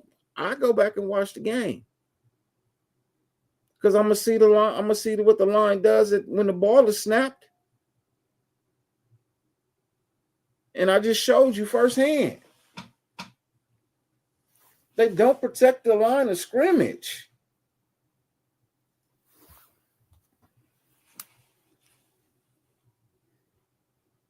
I guarantee you, if you come up out your block with a step forward, pushing that guy, you guys will meet at one point. And somebody gonna fall. Either you gonna fall or he gonna fall. But don't embrace the impact. You go look at some of these old offensive offensive linemen that are in the Hall of Fame. They're there for a reason, bro. They took the game head on. They didn't shy away from it. They attacked it. They're not, this offensive line doesn't attack. They brace for the blow. Instead of delivering the blow, they brace for the blow. You're not going to win like that. I don't care who you put. You could put a quarterback out there with 100% accuracy. He could run a 4.1 40. You know what I mean? He could throw the ball 92 yards. You ain't gonna win. You ain't gonna win that many games. If he don't have time to have something develop, you're not going to win a lot of games. You can't rely on his 4.1 speed all the time. I'm sorry, you can't Mike Vick your way out of this no more. NFL ain't like that. You can't Mike Vick your way out of it like Atlanta did. Sorry. And Lamar Jackson is great at it. But let's just be honest. Before he had the team that he has now, the offensive weapons that he has now, it was all Lamar. And that's why they wasn't getting to the Super Bowl. Because they just didn't have all the right puzzle pieces. Now they got a motherfucking Derrick Henry who's just been rejuvenated. I ain't even going to lie. Gotta eat my words on him too. You know what I mean? I'm eating my words on Bo Nix and I'm eating my words on Derrick Henry. Derrick Henry looks rejuvenated. But I also think that he knows that this is his last and best opportunity at a Super Bowl. I think this is his last and best opportunity at a Super Bowl. You know what I mean? His time with Baltimore. I'm not saying just this year, but with Baltimore, this is his best shot at a Super Bowl. I think that's the same thing with Saquon in Philly. Yeah, I would say so. I think Saquon, but no, I think Saquon is playing somewhere where he's appreciated, bro. That too. You know what I mean? I think more than anything, I think Saquon is just playing in a place where he feels more appreciated. I don't think New York appreciated him as much as, you know what I mean, as they should have. I'll say it, even though I've said my things about him and how I feel about him as a running back, and I didn't think that he was all that great, but he's doing really well in Philly, and I gotta eat my words with him too. He's doing, but as I said, sometimes a new place rejuvenates a player. And it's only one season. Yeah. I gotta see if it continues. You know what I mean? I gotta see if it continues with Derrick Henry. I gotta see if it continues with Saquon. You know, I gotta see if it continues with Bo Nix. But you know, I these are things I gotta see. I gotta see if it's gonna pan out. But let's talk about the game coming up, man. We didn't say everything we could say about this game that just passed. You know what I mean? It ain't really too much more you could really say. My key points to the loss in this game: terrible pass coverage, offensive line,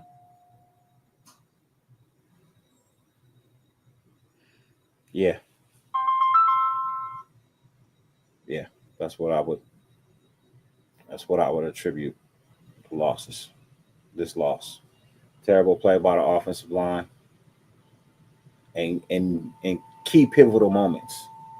You know what I mean? Being in the red zone and not being able to, you know what I mean, hold up. We took a lot of sacks in the red zone that pushed us out of the red zone, and that was on the offensive line. So, yep, those are my key losses. I'll be right back. Twan, take over for a second. Yeah. Look at the chat. J Dog said, "Why they doing the backpedal?" Hey, look, hey, that's a surprise to me too. Why are they doing the backpedal? You know what I'm saying? Hey,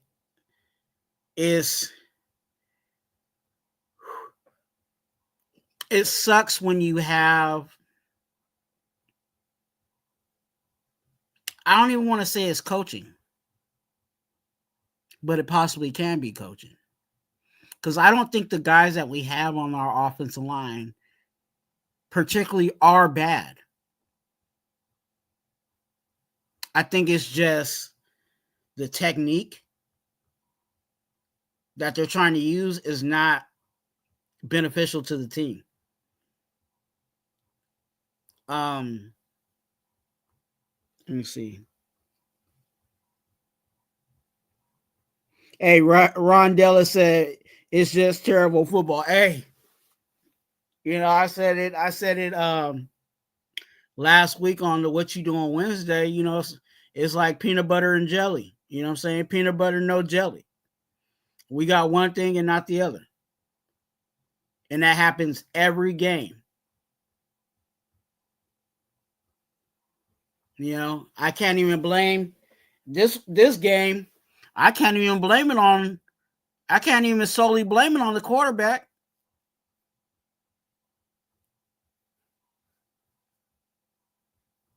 You know, yeah, there was that you know, the turnover, but trying to make a play with this offensive line ain't helping the situation.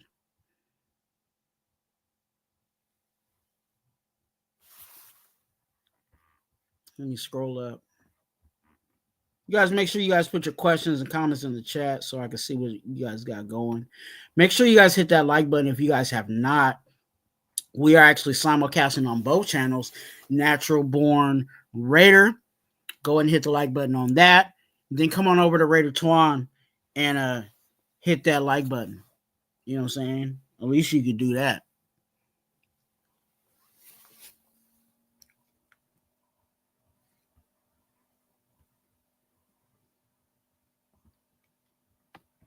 Shout out to everybody in the chat, especially the congregation. I see you guys out there. Got a few deacons in the building too. Shout out to you guys.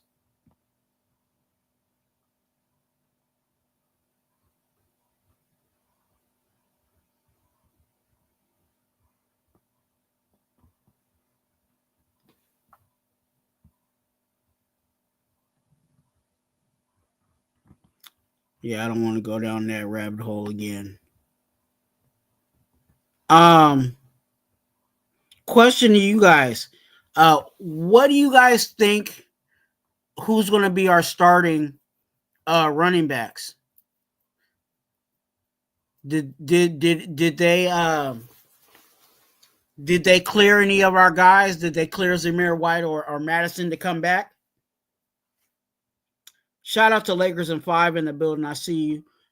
You guys, if you guys are Laker fans, definitely you guys want to go to Lakers and 5 and subscribe. But who do you think is going to be our starting running back against the Chiefs?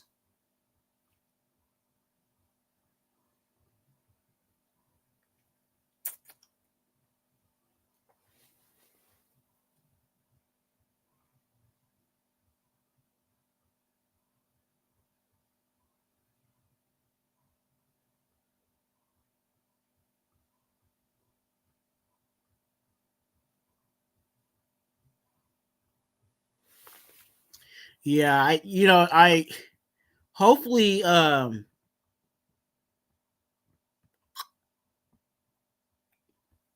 Dirty House of Controls. Hopefully, to be honest with you, I would like to see Madison.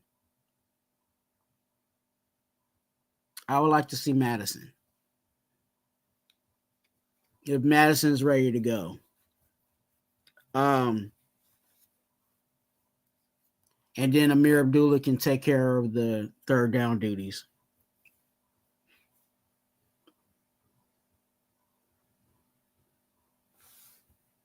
J-Dog said Madison probably. Yeah, I think it's Madison. Against the Chiefs, it's going to be a challenge because their D-line is no joke either. You know what I'm saying?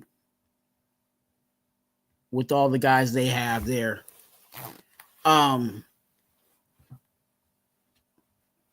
But hey, it's another challenge for our young guys to show what they can do, right? Whether it's JPJ, let's see what DCam. This would be his second start. What is DCam going to do? Did he do you think DCam is who he is, or do you think that DCam, is going to improve?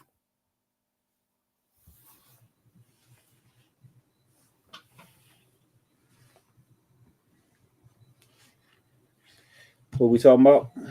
No, I was just talking about the new faces and against the Chiefs. Who do you do you think DCam is going to improve, or you think DCam is just who he is, or is JPJ going to he's going against another tough defensive line? Do you think he's gonna you think he's gonna stand his ground a bit, or he's gonna kind of learn from last week? Hey, maybe I need to add this to my tool belt. You know what I'm saying? Moving forward, because I forgot who the guy is. Is it Clark? Their D lineman.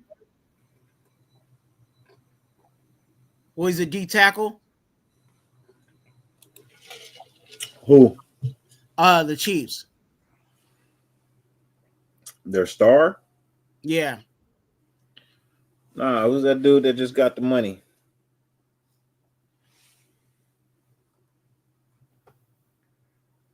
I don't really be paying too much attention to their team. You know what I mean? I fuck who's on them. I mean, fuck who's on that team. I don't give a shit. I hate the organization as a whole. I think his name is Clark.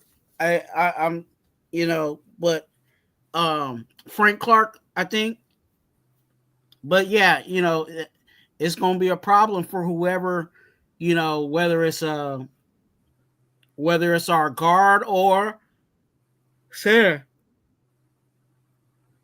Because sometimes they line the Chiefs do crazy things. Sometimes they'll line up a lineman right in front of the center, like right, you know what I'm saying, going against the center, or he'll go against the guard, and then the center has to help out that side, and then they'll run something on the other side, you know. Yeah.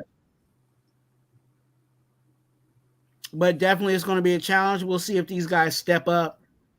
I wouldn't necessarily say that AOC beat the Chiefs. He managed a good game, and we beat the Chiefs, but we defensively beat the Chiefs. We defensively beat the Chiefs. We scored 2 touchdowns on defense against the Chiefs. So, Chris Jones, that's who you're talking about. Okay.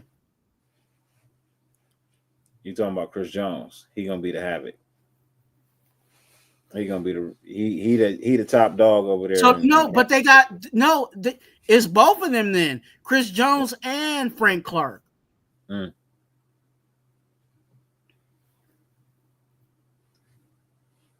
Oh, my bad, J Dog. My bad. I didn't know it was a joke. I came in late. I just saw the. I was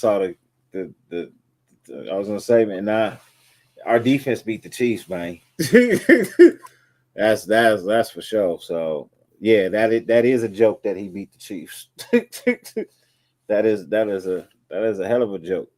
He is 2-1.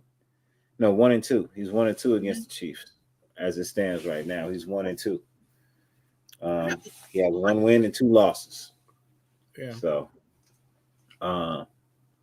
like I said earlier, I think you know, with AOC being the quarterback,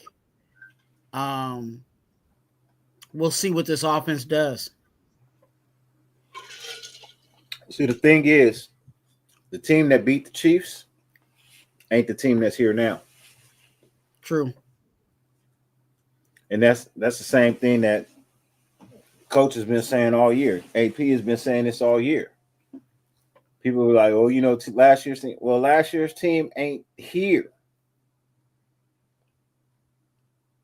This ain't the same team from last year. So a lot of players not here that contributed to us being what we were last year. I'm telling you, that defensive backfield is not better without Amik Robinson. It's just not. Shouts out to Bennett. He doing good. But this defensive backfield is not as good as it was when it had Amik. And y'all can say, "Oh, you're a Amik fan." Yes, I'm an Amik fan because I like what Amik can do, but I'm just saying, I'm stating the obvious. This defensive back core was better last year with Amik.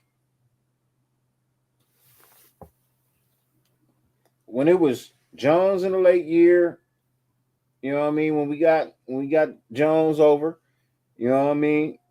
And then we had Amik and we had Nate Hobbs. We were playing a lot better in the passing game. Now, Bennett has shown some sparks, and you know what I mean? The young kid, but he's still not at the level. He's still not at that level yet. You know what I mean? How many touchdowns for AOC passing in this game?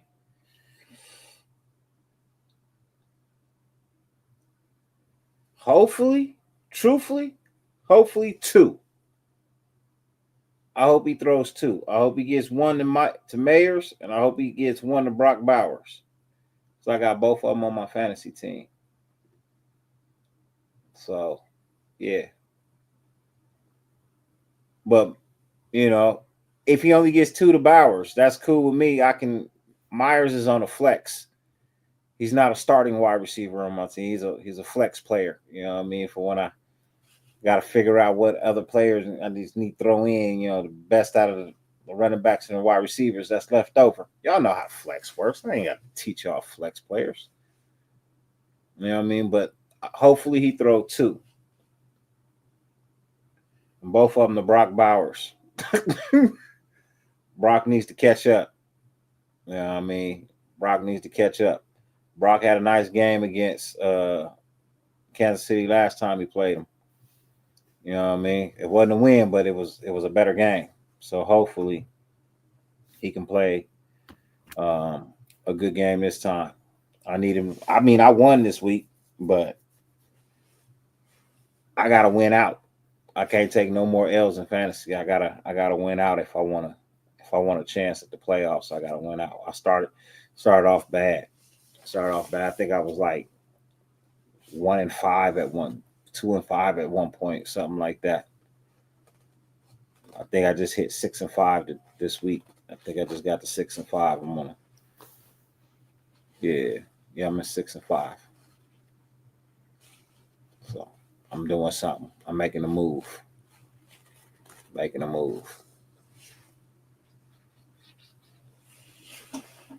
But coming up on that 2-hour mark, really don't want to too much go past that. In order for the Raiders to win this game against Kansas City, the offensive line is going to have to hold up against another good defensive front. Kansas City's defense has been carrying them all year. You know, that's just the reality of it. And that is their that's kind of their MO. Truthfully, that's kind of their MO. They win the Super Bowl, and the next year, the offense is really not that hot. Their defense carries them. You got to figure out a way to beat that defense like Buffalo did. Well, if you can beat Kansas City's defense, you got a chance at winning. Their offense is good, but it's not as good as that defense, which I will say again has been carrying them all year.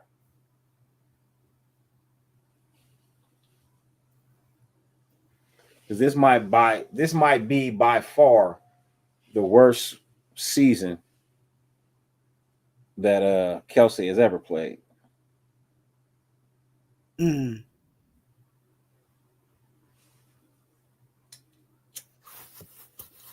That's true.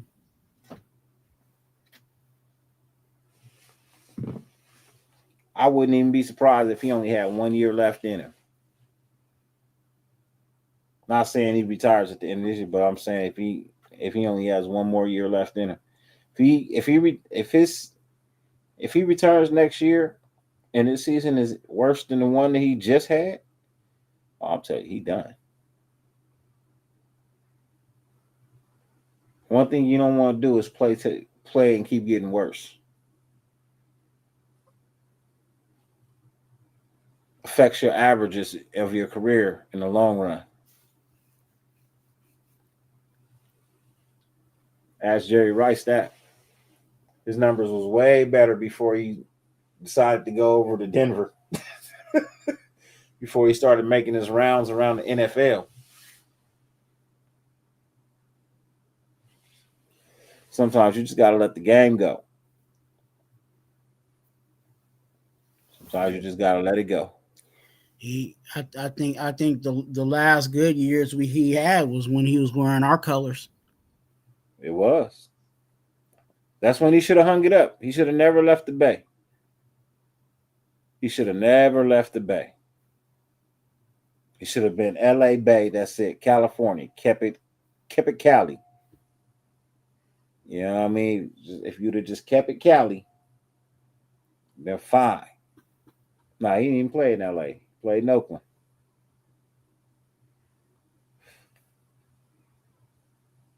So he'd have been fine. But anyways, yeah, in order for us to win this game, you got to beat Kansas City's defense. I mean, the offensive line has to block. They have to hold their blocks. You know what I mean? We have to produce at a good rate. And the defense, we're going to have to contain that pass. You know what I mean? Xavier Worthy is a very good wide receiver. I can see him doing a lot of dangerous things for Kansas City, you know what I mean, in the years to come. DeAndre Hopkins is starting to get his rhythm back just a little bit. Defense got their hands cut out for him. I don't expect to win. I just want to see a good game. I just want to see the team be in the game. Do not get blown out from the gate. Just be in the game. Show me something positive. You know what I mean? Show me something I can build on. More than anything, I want to see something we can build upon. You know what I mean? Just want to see something we can build upon. And I'll be fine with that.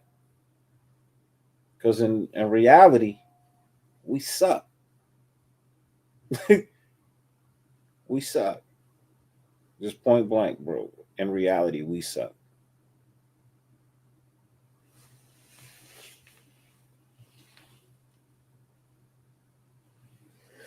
You got a closing statement? No, man. Hey, look, just come on over to Raider Twan, subscribe, hit that like button. You know, do something risky and subscribe. Risk your life and subscribe. Okay. You want news, Raiders news, comments, all that good stuff, videos, shorts, lives. I'm doing it all. You know what I'm saying? All for the nation. All right. So definitely come on over and hit that subscribe button. Oh, also for those that are that won't hear me on Wednesday, I will be going live Wednesday. Tomorrow. I forget what day it is. I'm going live tomorrow with my brother Eric from the SC Raiders Talk. I believe it will be around 5:00. So definitely you do not want to miss that. If I don't catch you there, have a great Thanksgiving. You know what I'm saying? I hope you are celebrating it with people that you love. That doesn't necessarily mean it has to be your family, but celebrate it with somebody that you love. And you know, if the time, you know, if the time is rough for you, definitely I'm always here for you. So definitely hit me up on IG at Twan TWUAN is where you can reach out to me. And I can be in prayer for whatever you're going through the holidays, because I know holidays are a joyous time, but it also can be a rough time for some. So I'm here for you, definitely, if you allow me to. For sure. Ladies and gentlemen, I feel like I'm, you know, Thanksgiving and giving move, man. You know what I'm gonna do? For all my people who've been here from day one and hanging out, you know what I'm gonna do? I'm gonna give y'all 30 seconds, man. Y'all ready? I'm gonna give y'all 30 seconds. Here we go.